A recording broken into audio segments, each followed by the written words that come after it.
Ministra, ainda falando, a senhora citou, né, inclusive, que foi uma das razões de ter sido escolhida foi por conta da sua atuação na Fiocruz, Fiocruz essa que foi fundamental nos últimos anos, né, pelo período turbulento pela qual a gente passou durante a pandemia. O Brasil perdeu mais de 704 mil pessoas, né, para a Covid-19, e é claro, a CPI da Covid já apontou que caso o governo Jair Bolsonaro tivesse adotado um outro comportamento, não tivesse demorado para comprar e apoiar a produção de imunizantes, não tivesse feito uma campanha contra os imunizantes, esses números poderiam ter sido menores. E aí, eu queria que a senhora fizesse uma avaliação, qual que é o impacto do negacionismo do governo anterior, tanto no PNI, no Programa Nacional de Imunizações, quanto na saúde do Brasil. É possível a senhora, gerindo a pasta de saúde, olhar para a pasta e falar, puxa, isso aqui, esse negacionismo, aquele comportamento gerou um impacto que vai demorar para mudar no país, não?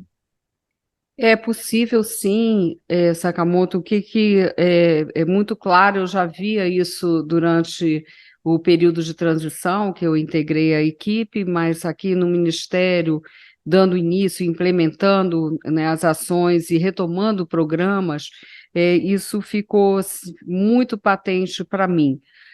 Primeiro, eu acho que um dos impactos também, que é menos visível, talvez, seja o desprestígio do próprio Ministério da Saúde no que ele tem que fazer, que é coordenar nacionalmente as ações.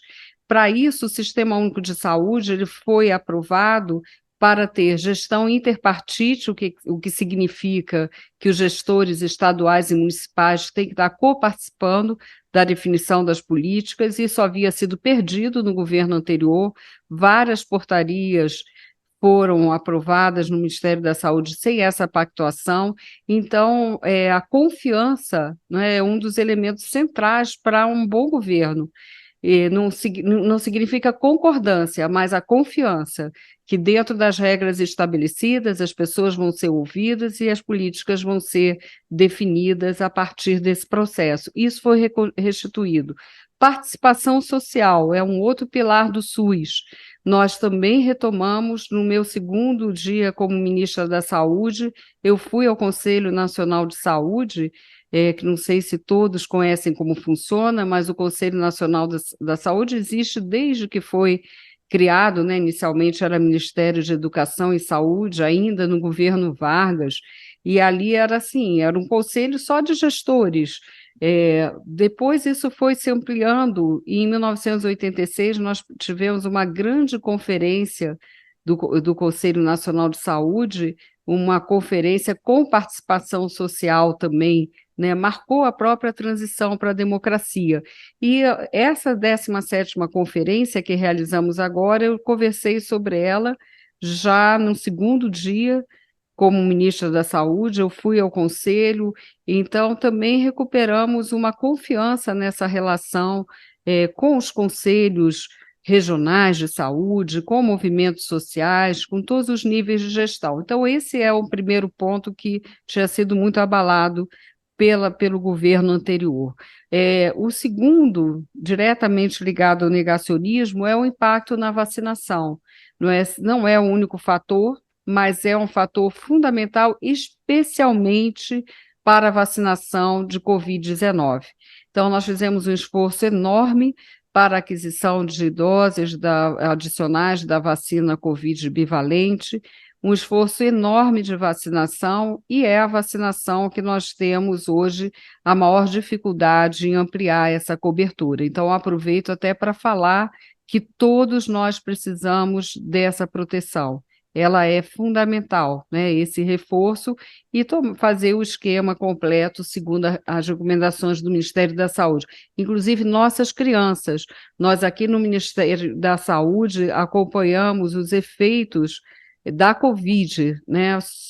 As pessoas que contraem a Covid, há ainda muitas implicações em estudo pelos cientistas, pelos médicos, pelos pesquisadores, implicações neurológicas no sistema circulatório. Então, é fundamental que nós nos protejamos com a vacina dessas formas mais graves da doença e que causam hospitalização e morte. Então, a vacina é fundamental.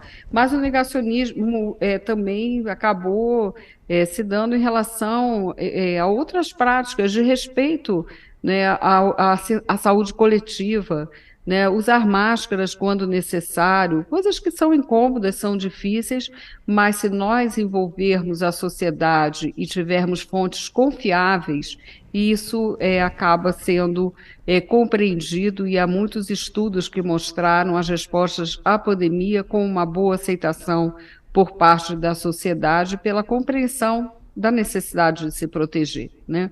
Então, assim, eu acho que há esse efeito negativo que demora a ser revertido no caso da vacinação, mas nós estamos trabalhando de uma forma muito intensa com um planejamento também local. Isso eu queria também dizer, né? Não dá para pensar o Brasil de uma maneira única, dada a diversidade do nosso país, inclusive a diversidade de climas, de momentos em que as doenças incidem com maior força, como é o caso das doenças respiratórias. Então, nós estamos atentos a tudo isso e trabalhando muito, né, para reverter esse quadro.